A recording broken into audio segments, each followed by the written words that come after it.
Githomo giki gitabanĩirio taũni-inĩ ya Nanyuki nĩ rũhonge rũtarĩ rwa gĩthirikari rwa NRT, na arutani aya maugĩte airĩtu kuma ndũrĩrĩ cia arĩithia no magũmagĩrwo nĩ mĩhĩnga mĩingĩ mũtũrĩre-inĩ mangĩkagimara. Wanatairiwa na shatairiwa in Pokot community, mtoto akishatairiwa ni kupeanwa, hata kama ametairiwa na miaka 9 amepeanwa hivyo, anaozwa.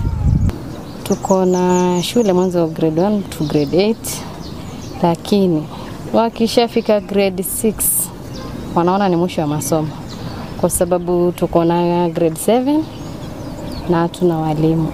Mongereire atĩ thengia ya mĩhang'o ya thirikari na honge ingĩ ya kũhũrana na mĩtugo ya kũruithia airĩtu na kũmahikithia marĩ anini, ndũrĩrĩ ici irionaga tithio gwakinya nĩ gũtigana nayo kaimana. They feel that the girls at home are the ones that need to do the household chores, and these girls now will lack the time to study and do their classwork.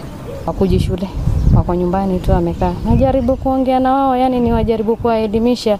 Nasema nikishafika grade 6 sio mwisho wa masomo. Kuna grade 7 mpaka tumalize huko mbele, tusaidiane kimaisha. Angalau tutoke hapa mahali tukue kama watu wa Nairobi na sisi pia tutambulikane.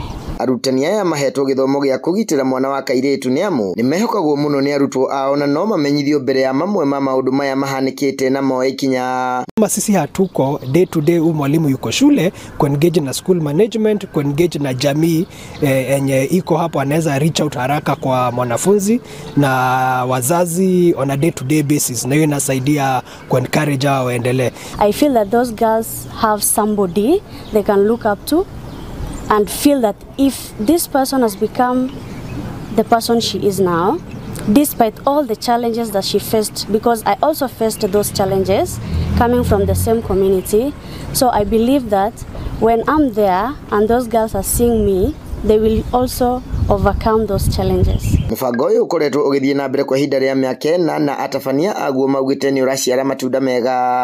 Wakati mwingi mtakuwa sasa sio wanaifahamu na Handũ-inĩ ha Inooro TV kaunti-inĩ ya Laikipia, njĩtagwo Gĩthui wa Wairimo.